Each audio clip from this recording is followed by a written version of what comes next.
स्वागत है दोस्तों एक बार फिर से आपका अपने यूट्यूब चैनल ड्रीम सॉल्यूशन में। इसमें हम कर रहे थे आर एस अग्रवाल बुक से प्रतिशतता के क्वेश्चंस। तो हमने 120 क्वेश्चंस तक कर लिए थे, आज हम 121 क्वेश्चन से देखेंगे। तो चलिए शुरू करते हैं। क्वेश्चन नंबर 121 ये क्या कह रहा है, एक MRI मशीन का मूल्य 1 करोड़ रुपए है। विक्रेता कंपनी इस पर 5% की छूट देती है, तो छूट की राशि कितनी है। 1 करोड़ रुपए उसका मूल्य है, 1000 10,000 ये आ गया 1 करोड़। इस पर कितने की छूट दे दी उसने, 5% की छूट दे दी। बस इसको सॉल्व करेंगे तो कितना आ जाएगा, ये 2 जीरो से 2 जीरो कैंसिल हो जाएंगे और 5 के आगे 3 और 2 5, यानी इसका आ जाएगा इतना, यानी 5 लाख रुपए। 5 लाख, ऑप्शन नंबर बी हमारा करेक्ट हो गया। नेक्स्ट क्वेश्चन 122 क्या कह रहा है फ्रेंड्स, 122 क्वेश्चन कह रहा है, एक कर्मचारी की मासिक आय में 2/3 की वृद्धि, यानी कितनी वृद्धि हो रही है, वृद्धि हो रही है हमारी 2/3% की। यानी हम इसको सॉल्व करेंगे तो 3 दूनी 6 और 6 2 8, 8/3%। ठीक है, तो वो कह रहा है कि वृद्धि करने पर उसको 720 रुपये अधिक मिलते हैं। यानी जितनी वृद्धि करी है वो उससे कितने रुपए अधिक मिल रहे हैं, 720 रुपये। यानी ये 720 रुपये इस वृद्धि के बराबर है, क्योंकि जब ये वृद्धि हो रही है तभी 720 रुपये उससे अधिक मिल रहे हैं। तो हम कह सकते हैं अगर ये वृद्धि नहीं होगी तो ये 720 रुपये उसे नहीं मिलेंगे। इसलिए जब ये वृद्धि हुई तो 720 रुपये मिले, तो ये इसके बराबर हुए ना, तो इसके हमने बराबर रख दिया। हमें किसकी वैल्यू चाहिए, उसकी मासिक आय कितनी है।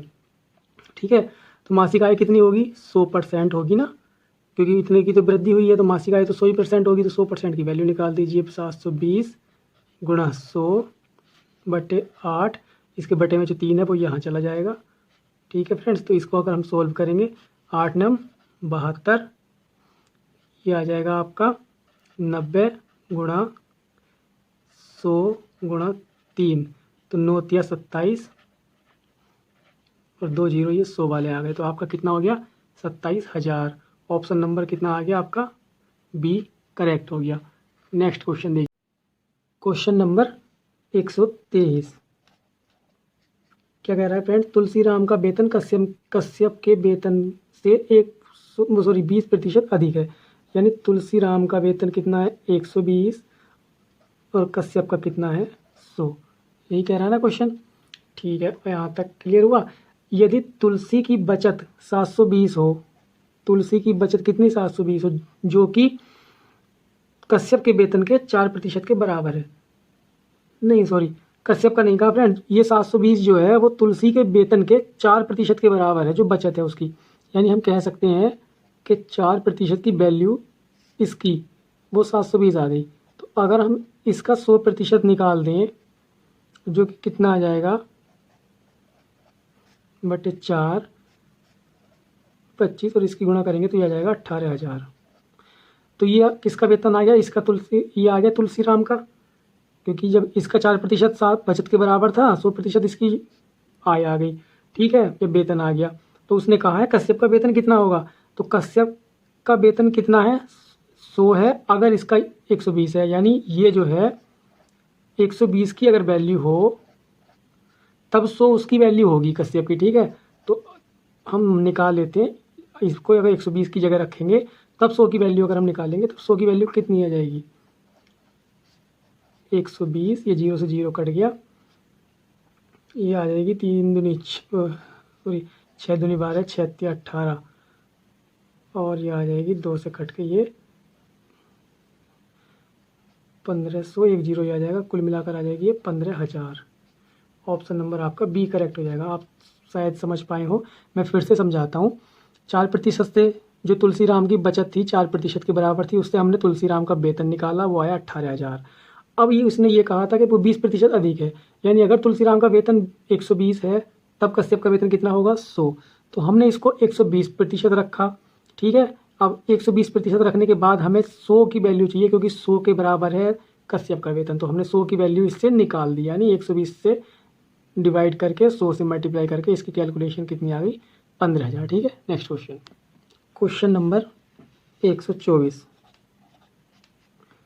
ये क्या कह रहा है, एक विद्यार्थी को किसी राशि का 3 सही 1/2 ज्ञात करने के लिए कहा गया। उसने त्रुटिवश उस राशि का 5 सही 1/2 ज्ञात किया जो 120 था। सही उत्तर क्या होगा? ठीक है फ्रेंड्स, तो अब हम निकालेंगे कि हमें उसने क्या निकाला है, उसने निकाला है 5 सही 1/2 यानी बराबर कितना होगा, वो 11/2% के बराबर। ठीक है, तो वो कितना हो गया 220। अब उसने क्या कहा है कि सही उत्तर क्या था, हमको क्या निकालना है, हमें उसने सबसे पहले उसने निकालने के लिए बोला था 3 सही 1/2 यानी 7/2 की वैल्यू हमें चाहिए। 7/2 की वैल्यू कैसे निकालेंगे, 220 को गुणा कर देंगे हम 7/2 से और डिवाइड कर देंगे हम 11/2 से। ठीक है फ्रेंड्स, तो इसकी बस इसको सॉल्व कर लेंगे। किस तरीके से मैं बता देता हूँ। 220 गुणा 7 तो ये गुणा में है, 2 इसके भाग में है। ठीक है, अब इसमें क्या होगा, जो ये 11 है ये तो आ जाएगा यहीं गुणा में, और जो 2 है वो पहुंच जाएगा ऊपर। ठीक है फ्रेंड्स, इस 2 से ये 2 कैंसिल हो जाएगा और 11 दूनी 22 यानी 7 दूनी 14 बराबर 14 और 1 0 140। ठीक है फ्रेंड्स, तो ये आ गया ऑप्शन नंबर बी आपका करेक्ट हो गया। नेक्स्ट क्वेश्चन क्या है, 125 क्या कह रहा है,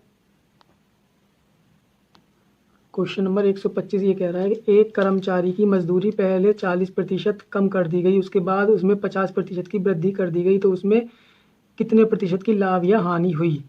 इसका फार्मूला तो वही लगा देंगे, x + y + xy/100 वाला। ठीक है, तो यानी पहले कितनी कम कर दी गई, तो -40, बढ़ा दी गई तो +50, -40 गुणा 50/100।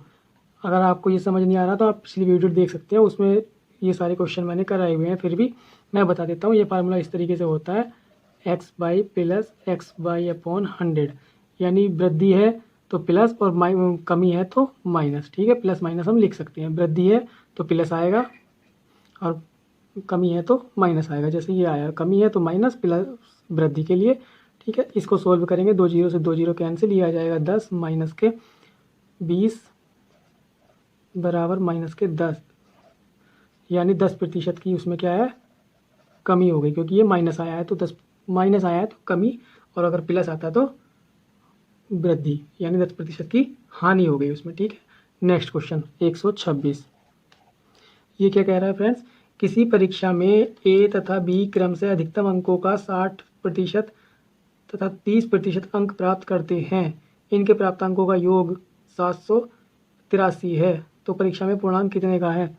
60% और कितना प्राप्त कर रहे हैं, 30%, जिनका योग बराबर कितना दे रखा है 783, दोनों को मिलकर इतने प्राप्त करते हैं, तो यानी ये कितना हो गया 90% बराबर 783। पूर्णांक पूछे हैं तो 100 की वैल्यू निकाल दीजिए, बराबर 783 गुणा 100/90। इस 0 से ये 0 चला गया, 9 से ये 9 8 72, 6 बचे 9 7 63 यानी 870 आपका आंसर आ गया। ऑप्शन नंबर बी आपका करेक्ट हो जाएगा। नेक्स्ट क्वेश्चन क्या कह रहा है फ्रेंड्स, 127 ये क्या कह रहा है, 1 से 70 तक की कितने प्रतिशत संख्याओं के वर्गों के अंत में 1 आता है। तो फ्रेंड्स वर्गों के योग के अंत में 1 किस में आ सकता है भाई, एक तो 1 का ही आ सकता है। ठीक है फ्रेंड्स, और 1 आएगा 9 में जाके, और किसी में नहीं आएगा। ठीक है, 70 तक पूछा है ना, तो 9 एक तो 1 से 9 में आएगा, फिर जाके आएगा 11 के में, और फिर जाके आएगा 19 के में। इस तरीके से आप लिख सकते हैं, 21 में या 29 में जाके 69 तक आएगा। तो हम मान सकते हैं कि 10 तक 2 आ रही हैं, 10 से 20 फिर 2, 20 से 30 फिर से 2, तो हम ये बोल देंगे कि कुल मिलाकर 70 तक कितने आ जाएंगे। जब 10 तक में आ रही हैं 2, तो 70 तक कितने भाग हो रहे हैं 7। ठीक है, तो 7 दूनी 14, 7 दूनी 14, जब एक भाग में 2 आ रही है तो कितनी संख्या हो गई कुल मिला के, तो ये हो गई 14। तो वो कह रहा है अंत में 1 आता है, तो कितने प्रतिशत संख्या हो गई, तो 14 का 70 से प्रतिशत निकालना है ना, तो इस तरीके से आप निकाल सकते हैं। ये 0 से 0 चला गया, 7 दूनी 14 यानी 20% संख्या जो है हमारी ऐसी है जिनके वर्गों के अंत में क्या आएगा, 1 आएगा। ठीक है, नेक्स्ट क्वेश्चन, ये ऑप्शन नंबर हमारा डी करेक्ट हो गया फ्रेंड्स। क्वेश्चन नंबर आ गया आपका 128।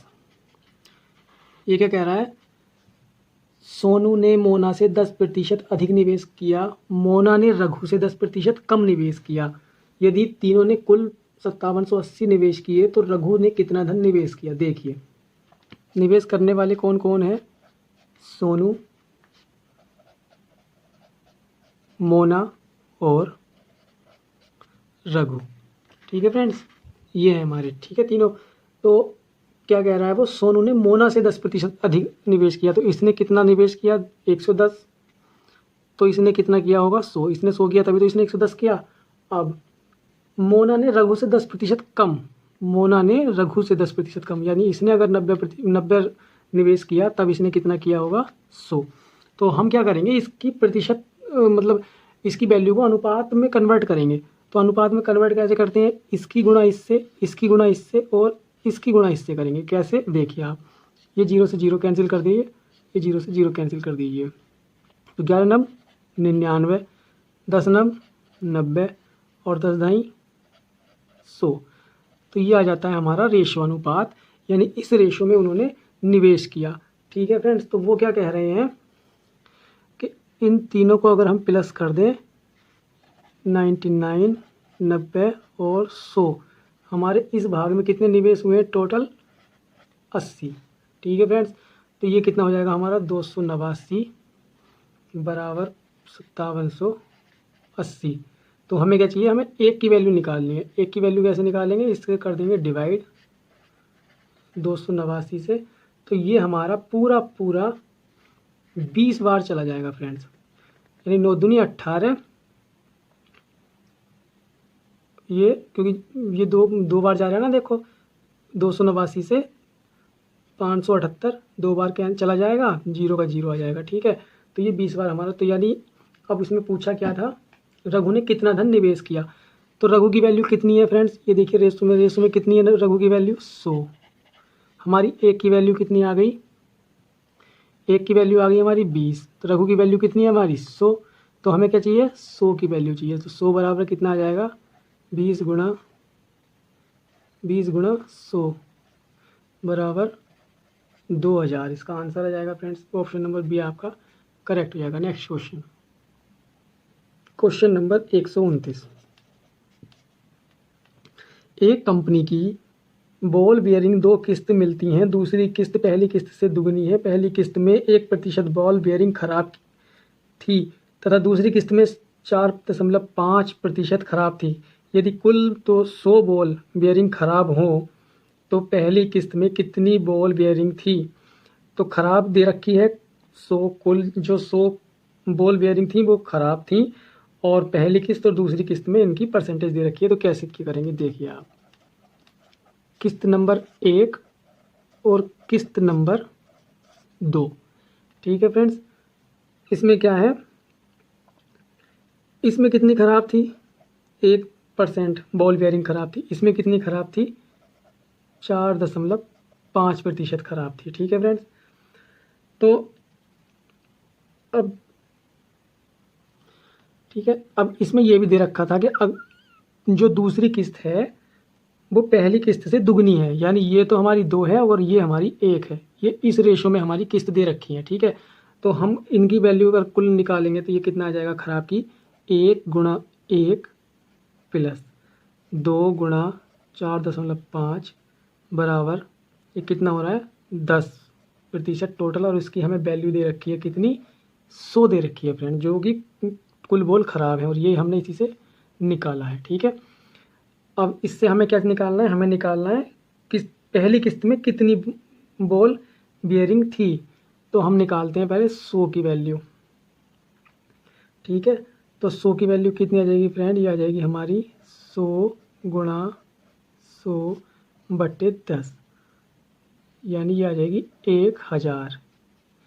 हमें चाहिए, हमारी आ गई है 100 की वैल्यू, तो यही हमारी पहली किस्त की वैल्यू होगी। दूसरी किस्त की वैल्यू कितनी हो जाएगी फ्रेंड, हो जाएगी 200, क्योंकि उसका अनुपात कितना है 2, इससे दुगनी। ठीक है, तो ये हमारी पहली किस्त आ गई, इसका ऑप्शन हमारा सी करेक्ट हो जाएगा। नेक्स्ट क्वेश्चन, नेक्स्ट क्वेश्चन क्या कह रहा है फ्रेंड, 130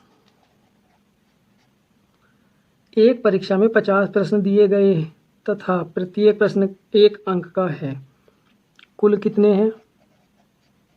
150 और प्रत्येक प्रश्न कितने का है? 1 का।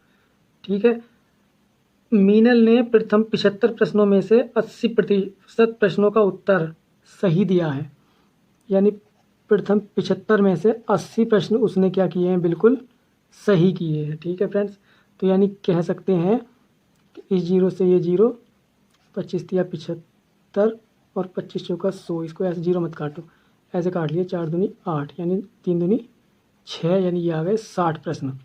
60 प्रश्न उसने बिल्कुल सही किए हैं। ठीक है, ये किए उसने सही किए 60।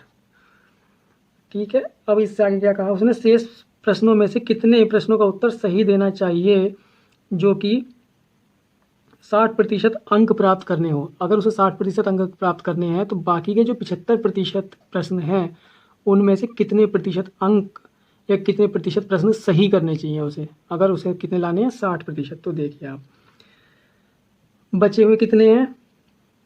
75%। देखिए फ्रेंड्स, कुल क्वेश्चन है 150। ठीक है, हमें 60 तो क्वेश्चन आ गए, अगर हमें 150 का 60% चाहिए तो 150 का 60% कितना आएगा? 150 का 60% आएगा आपका 100 का कितना होता है? 60 और प्लस 50 का कितना हो गया? 30। इस तरीके से भी देख सकते हैं। तो यानी हमें 90 क्वेश्चन या 90 अंक लाने जरूरी हैं, तब हमारा कितना होगा? 60% के बराबर होगा। तो 60 अंक तो उसके आ गए 75 में। अब बाकी 75 में कितने लाने हैं उसे? क्योंकि उसे टोटल कितने लाने हैं? 90। 60 उसके आ चुके हैं, तो 75 क्वेश्चन में से कितने और लाने हैं? उसको लाने हैं 30। भाई 90 लाने के लिए कितने लाने पड़ेंगे? 60 ये आ गए, 30 और लाने हैं। तो 30 जो क्वेश्चन लाएगा वो 75 में से, इसकी परसेंटेज निकाल लीजिए कितने प्रतिशत आएगा। तो 25 चौका 100 और 25 तिया 75, यानी 4 तिया 12, 3 इससे ये आ गया 10, यानी 10 चौक 40, यानी 30 प्रश्न उसे सही करने होंगे जो कि 40% हैं। ठीक है, यानी 40% प्रश्न उसे 75 प्रश्नों में से सही करने होंगे। तो यही उसने पूछा था कि शेष प्रश्नों में से कितने प्रश्नों का उत्तर उसे सही देना होगा। तो प्रश्न हमारे 30 और अगर परसेंटेज पूछे तो 40। इसमें ये थोड़ा सा क्वेश्चन में मिस्टेक है, कितने प्रश्नों का, इसमें ये होगा कितने प्रतिशत प्रश्नों का सही उत्तर देना चाहिए। तो वो 40% आपका आंसर आ जाएगा, यानी ऑप्शन नंबर आपका डी करेक्ट हो जाएगा। नेक्स्ट क्वेश्चन नंबर 131 फ्रेंड्स, किसी जनपद की जनसंख्या कितनी है? 8500 है। प्रथम वर्ष में कितनी वृद्धि हो गई? 20% की इसमें वृद्धि कर दी हमने। ठीक है फ्रेंड्स, द्वितीय वर्ष में कितनी हो गई? 25% की वृद्धि कर दी, तो 25 जोड़ दिया 100 में। ठीक है, तो अब इसने कहा है कि 2 वर्ष बाद, 2 वर्ष हो गए, एक साल 20% की, एक बार 25% की, तो अब उसकी जनसंख्या कितनी है? बस कुछ नहीं है, इसकी कैलकुलेशन कर दीजिए। इन 2 जीरो से 2 जीरो चले गए, 25 पंजे 125, 25 चौका 100 और 4 तिया 12। ठीक है, ये आ गया। तो अगर हम इसकी गुणा करेंगे तो ये कितना आ जाएगा फ्रेंड्स? ये आ जाएगा 85 गुणा 150 बराबर 12,750। ऑप्शन नंबर बी हमारा करेक्ट हो गया। ठीक है फ्रेंड्स, नेक्स्ट क्वेश्चन क्या है हमारा? 132। ये क्या कह रहा है? किसी संपत्ति का मूल्य प्रति वर्ष उसके प्रारंभिक मूल्य की तुलना में 10% कम हो जाता है यदि संपत्ति का वर्तमान मूल्य हमारा कितना है? 81,000 है फ्रेंड्स। ये दे रखा है वर्तमान मूल्य। वर्तमान तो पहला मूल्य पूछा है, तो पहला मूल्य मान लिया हमने x मूल्य था हमारा। ठीक है, x मूल्य था। प्रतिवर्ष कितने की कमी हुई है? 10% की, यानी 10% कम हो गया तो 90 हो गया 100 में से। ठीक है, कितने वर्ष हुआ है? 2 वर्ष पहले का पूछा है, तो 2 बार उसका 90, ये आ गया 90%। बराबर की वैल्यू कितनी दे रखी है? अब हो गया हमारा 81। अब इस क्वेश्चन को इस तरीके से समझिए कि हमारे पास कोई मूल्य था x, उसमें 10% की कमी हुई एक साल, फिर दूसरे साल 10% की कमी हुई, तब जाके 2 साल बाद वो इतना हो गया। ये क्वेश्चन ने बोला है कि वर्तमान मूल्य हमारा अब इतना है और 2 साल से उसमें 10% की कमी हो रही है, तो पहला 2 साल पहले कितना मूल्य था, ये पूछा है। ठीक है, तो इस तरीके से आप x की वैल्यू निकालेंगे। तो इस 2 जीरो से ये 2 जीरो कैंसिल हो गए, 9 से 9 9 81 और 9 से 9 बार ये चला गया तो यहाँ 1000 ही बच गए। और ये जो 2 जीरो थे, ये 2 जीरो इधर आ जाएंगे तो कितना हो जाएगा, जीरो हो जाएंगे आपके पास 5। ठीक है फ्रेंड्स, यानी 1,00,000। तो ऑप्शन नंबर हमारा सी करेक्ट हो गया। नेक्स्ट क्वेश्चन क्या कह रहा है, 133। एक गांव में प्रति वर्ष 10% बच्चों की वृद्धि होती है। यदि 2003 में बच्चों की संख्या 2000 है तो 2006 में बच्चों की संख्या कितनी होगी। भाई सेम क्वेश्चन है, अभी कितनी है, मान लीजिए अभी 2003 में कितनी है, 2000। प्रतिवर्ष कितनी वृद्धि हो रही है, 10% की। 3 साल तक वृद्धि हुई है तो 3 साल तक कर दीजिए, 100 गुणा 110/100 बराबर। अब इसकी कैलकुलेशन अगर हम करेंगे, इन 2 जीरो से ये 2 जीरो कैंसिल हो गए, इन 2 जीरो से एक ये कैंसिल हो गया, एक ये कैंसिल हो गया, और इन 2 से ये कैंसिल हो गया फ्रेंड्स। ठीक है, तो ये हम करेंगे तो 11 का अगर हम घन करेंगे तो ये कितना आ जाता है, 1331 गुणा कितना बचा, खाली एक 2 बचा, तो इसकी गुणा करके कितनी आ जाएगी, 2662। यानी ऑप्शन नंबर हमारा कोई मैच नहीं करेगा, तो ऑप्शन नंबर ई हमारा करेक्ट हो जाएगा। नेक्स्ट क्वेश्चन क्या कह रहा है, 134। ये भी इसी प्रकार से है फ्रेंड्स। किसी कस्बे की जनसंख्या पहले वर्ष 5% की वृद्धि हुई। मान लिया हमने कोई जनसंख्या हमारी x थी, उसमें कितने की वृद्धि हुई, 5% की पहले वर्ष।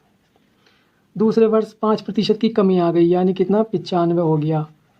ठीक है फ्रेंड्स, फिर दूसरे वर्ष के अंत में जनसंख्या, यानी अब जनसंख्या कितनी हो गई, वो हो गई हमारी 7980, 7980 ये हमारी जनसंख्या हो गई। तो उसने कहा है कि पहले वर्ष के प्रारंभ में, यानी x की वैल्यू हमसे पूछी है। तो इसमें हम जो अगर कैलकुलेशन करेंगे तो ये देखिए आप, 5 से ये आ जाएगा 21 बार, और ये आ जाएगा 20 बार, ये आ जाएगा 19 बार, ये आ जाएगा 20 बार। ठीक है फ्रेंड्स, अब देखिए इसको काटेंगे हम, 3 दूनी 6, 3 छंग 18, 3 छंग 18, 3 सत्ते 21, और इसको अगर हम 7 से काटें तो 7 या 21, 5 बजे 7 अट्ठे 56 कट गया, 7 या 21 और 7 अट्ठे 56 यानी 838, और 19 से 19 दूनी 38 यानी 20 बार। तो अब आ जाइए यहाँ पर, ये कितना आ जाएगा, 20 गुणा 20 यानी 8000। ये आपका आंसर आ जाएगा, ऑप्शन नंबर डी आपका करेक्ट हो जाएगा। Next question number 135। ये क्या कह रहा है फ्रेंड, एक राज्य की जनसंख्या में प्रतिवर्ष 10% की वृद्धि होती है। 2003 में इस राज्य की जनसंख्या 15 लाख हो तो 2005 में इसकी जनसंख्या कितनी होगी, 15 लाख। ये होगी 15 लाख जनसंख्या इसकी 2003 में है। ठीक है, तो इसकी वृद्धि हुई है कितनी, 2 साल, यानी 2005 की पूछी है ना, तो 2 साल, 2003 से 2005 तक वृद्धि कितनी हुई है, 10% की। 110/100 गुणा 110/100। भाई जितने साल वृद्धि होगी उतनी बार हमको ये वृद्धि करके लिखनी होगी। ठीक है, उतनी बार गुणा कर देंगे। तो बस इसकी वैल्यू पूछिए, 1 2 3 4, 1 2 3 4। ठीक है फ्रेंड्स, ये आ जाएगी आपकी 11 का जो अगर वर्ग करेंगे तो ये आ जाएगा 121, और 2 जीरो आपके ये आ गए, और यहाँ से कितना मिल गया हमें, 150 बराबर कितना आ गया, 181 5000। यानी हम इसको इस तरीके से भी लिख सकते हैं, 18.15 लाख। ऑप्शन नंबर हमारा ई ही करेक्ट रहेगा, कुछ मैच नहीं हो रहा। ठीक है, तो नेक्स्ट क्वेश्चन करेंगे अब नेक्स्ट वीडियो में। आज के लिए इतना ही काफ़ी है फ्रेंड। अगर वीडियो आपको ठीक लग रही है तो आप सब्सक्राइब करें, लाइक करें और शेयर भी करें, जिससे कि ज़्यादा से ज़्यादा आपका सपोर्ट मिल सके। ठीक है, तो मिलते हैं नेक्स्ट वीडियो में। ओके, जय हिंद, जय भारत।